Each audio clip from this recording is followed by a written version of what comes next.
Daniel Jones is still optimistic about himself and the New York Giants, recently organizing his own workouts and training sessions in Arizona with members of the Giants offense. It is no secret it has been a fairly terrible decade for the team since winning the Super Bowl back in 2011. The Giants have had only 2 single winning seasons since then. While many questions if Jones is the guy ready to lead them back to glory, head coach Joe Judge has faith in his 23-year-old. He issued this statement: "To me, it's a string of moments watching Daniel work, watching the respect he has in the locker room, watching him improve throughout the season. I think he's demonstrated a level of toughness in leadership and knowledge on the field that gives us confidence to put him out there and build with Daniel. This guy has definitely earned my respect. I made it very hard on him from the beginning in a lot of ways, and he hasn't blinked." Let's head into the Giants war room. Welcome in 2 former NFL players, Bryant McFadden and Kanell. So head coach Joe Judge says from what he has seen, he feels confident building around Daniel Jones. Danny, your thoughts on that?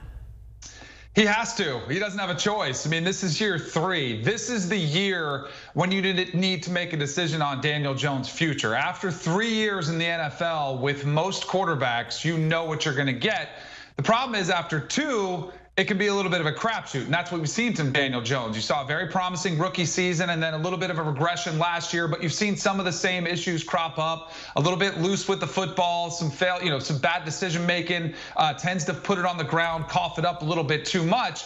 So now what you really want to do when you say you want to build around Daniel Jones, it is specifically to make a decision on the long term. So you don't want to have excuses. You don't want to say, well, Saquon Barkley got hurt, or well, we were working with a patchwork line.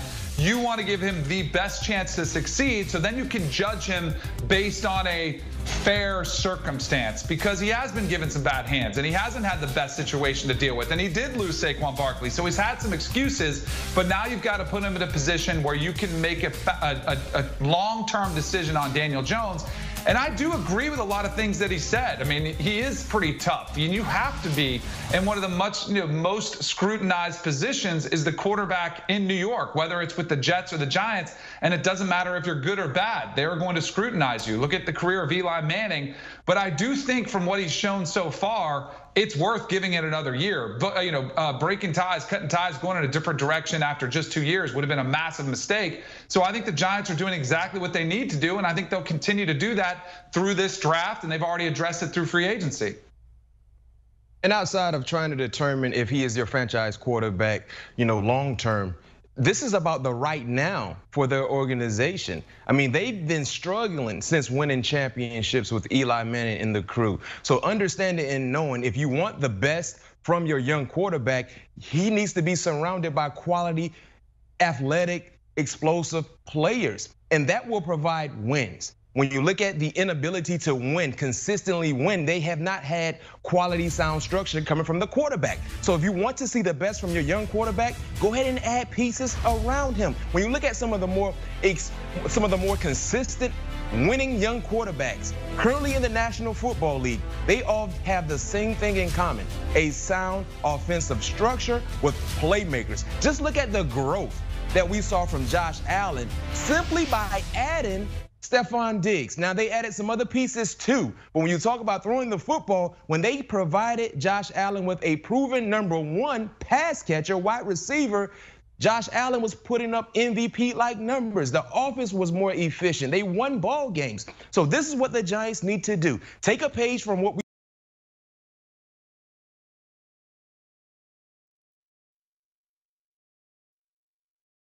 their young quarterback.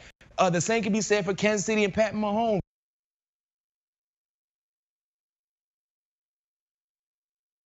Expect, and you're trying to win ball games currently right now.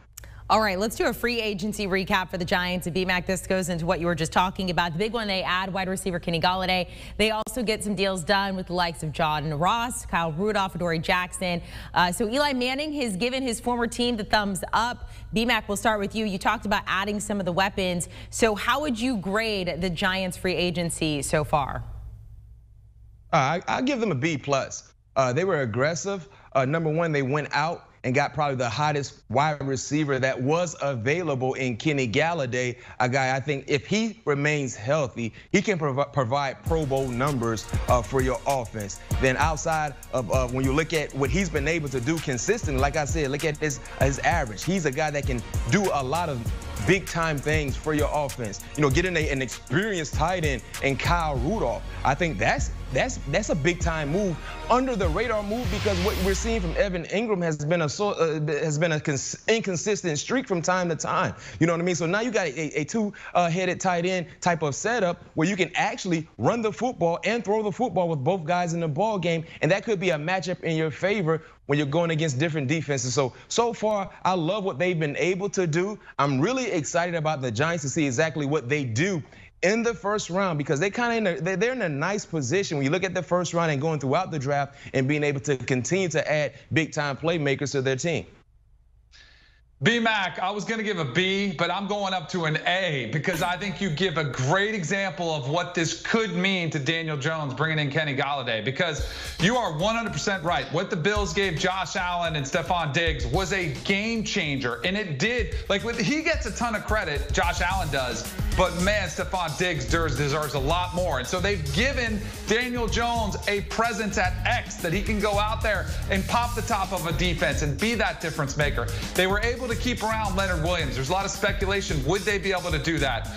They got a Dory Jackson in there. Might have been a little bit overpriced, but now they've got a defensive back that can be a lockdown corner out there. They added Kyle Rudolph, who at 31 brings a veteran presence. Maybe not the production on the field that you would like to see, but you're still going to get somebody who's a positive character guy in the locker room, maybe to help Evan Ingram, give him some stability. John Ross, one-year deal flyer, not too expensive, to see if the guy who was the former Blazer runs like a 4.25 40, if he could revive his career. So I think the Giants this offseason in free agency have done a spectacular job of setting this team up for success in a division which is wide open.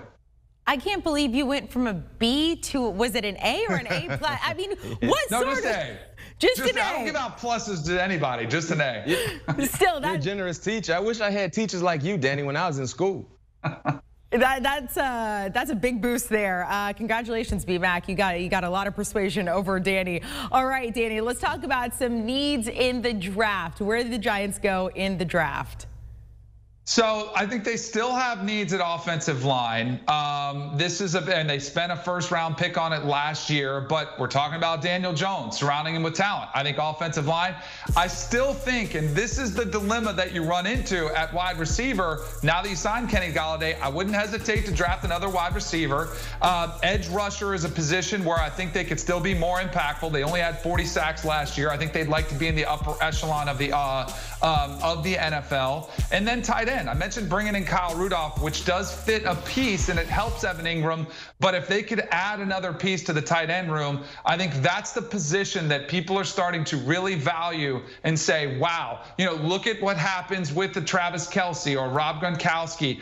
And I know and look at what the Patriots just did this offseason, signing not one, but two big name free agents. So I think they could add another piece to the tight end position, which is a young quarterback's best friend. And if you can get a tight end that's a constant mismatch, that could just add more headaches for teams. They're going to try to figure out all of a sudden all these Giants weapons.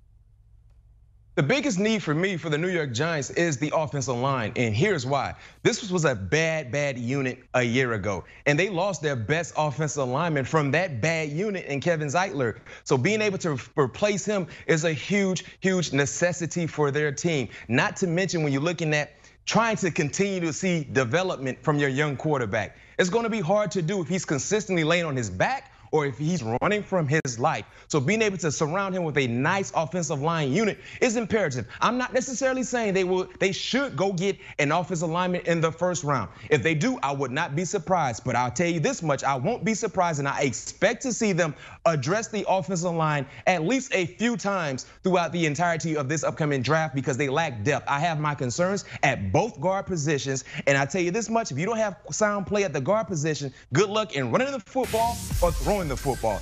That will be a liability if they do not improve that area of their offensive line. So in totality, I think the biggest need has to be the offensive line play, because if they can shore up that unit everything else will flow accordingly, and they will get the best production from their quarterback, especially if he's able to stand up comfortable in the pocket.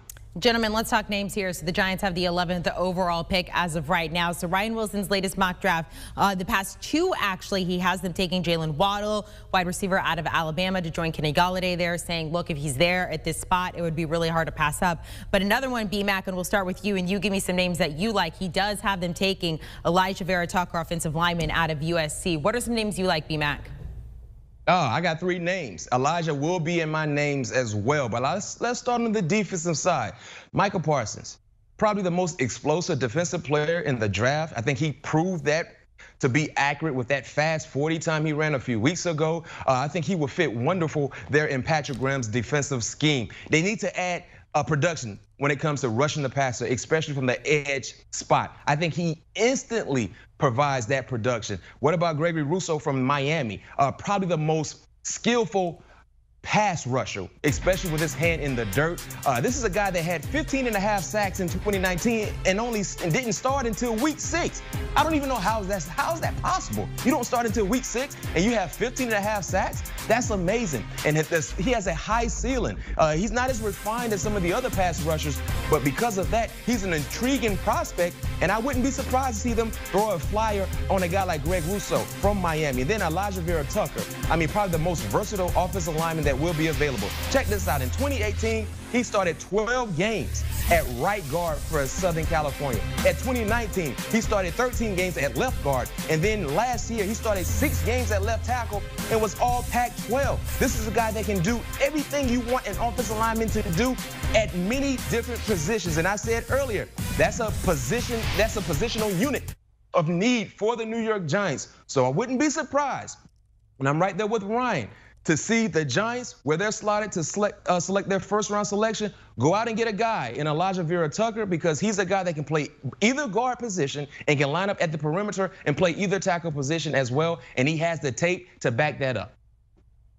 11's a really interesting spot, P-Mac, because Jalen Waddle or Devontae Smith, if they're on the board, I think it's really hard to pass those guys up. But they might be snatched up by then too. So then you're kind of in this position where if they're available, you take them. If not, where are you going to go? I like the way you're thinking. I went with Kwity Paye, defensive end from Michigan, who's 6'3", 257 pounds, ran a 4.5 40. He's explosive off the edge. And similar to Gregory Rousseau, he played 20 games at Michigan, so he's a little bit inexperienced, a little bit raw, but the potential just jumps off the chart at you. And then I had an offensive lineman too from Northwestern, Rashawn Slater, who is a phenomenal athlete who would absolutely bolster up that offensive line. So I got some names for you too. And that 11 spot is where they start falling in your lap and you start wondering which direction are we going to go. And a lot of times it depends on who's there and who you have to take off the board. But Rashawn Slater could lock down that tackle position and really secure up the offensive line so you can protect Daniel Jones and give him a chance to throw to some of those weapons downfield. All right, guys, that is with the 11th overall pick. Let's talk 2 through 7 here. B-Mac, who are some guys that the Giants could target in this range? If this player is available, man, the New York Giants fans will be jumping for joy early in the second round. And Jason Oweh from Penn State. Extremely explosive like his collegiate teammate and Micah Parsons. He will cause havoc coming from the edge, and they need to improve that area of their defense. So I think he would be an ideal name. I don't know if he will be available, especially in the second round. But other names to monitor, Christian Barmore from Alabama. I mean, a do-it-all type of player. Didn't have a lot of experience, but when he was in the ball game, he can rush the passer, and he's definitely a big-time run stuffer. Josh Myers from Ohio State, a very, very smart, cerebral guy on the offensive line. I wouldn't be surprised to see him go maybe in the third round and potentially be a starter at some point in time during his rookie campaign. And we look at Chad Surratt, very, very athletic. That's an area of concern when you look at the linebackers, the interior linebackers for the New York Giants. Blake Martinez is there. He's a tackling machine, but the athleticism is not quite there. Chad Surratt is a guy that can be a 3-down type of linebacker for your defense. Not to mention, he does a great job in coverage against some of these athletic running backs and athletic tight ends that he would see. All right, so I got a couple tight ends to target for you. I mentioned that being a need to add with the signing of Kyle Rudolph. If they want to go second round, I think Pat Freiermuth out of Penn State would be a really nice option to go. If they wanted to wait a little bit, I think one of the steals in the draft might be Tommy Tremble. I know Pete Prisco's on the same page with me. He's out of Notre Dame. He's pretty athletic too. For the edge rusher position, if you want to get somebody there, Carlos Basham, if he drops this far, I don't know if he's going to be available, but coming out of Wake Forest, he's had an outstanding, productive career. Zero questions about durability. Has been a starter there for several years. He's been dominant with lesser talent around him against better competition, which I love. And then at Oklahoma, Ronnie Perkins, another player who made a significant difference on that Oklahoma defense when he came back out of missing a few games. So this is really the rounds 2 through 7 are where you have to go deep. This is what your scouts are paid for. The first round pick is usually pretty easy. It's usually a slam dunk. When you get your money's worth is in those 2nd to 7th round picks where your championships are won. Guys, I was going to give you a B on your performance today, but I liked it too much. I'll give you an A. How about that? Danny and Beanbag. Sounds about right. There you go. Danny and Beanbag, thanks so much. Taking a look at the odds for the Giants heading into this season.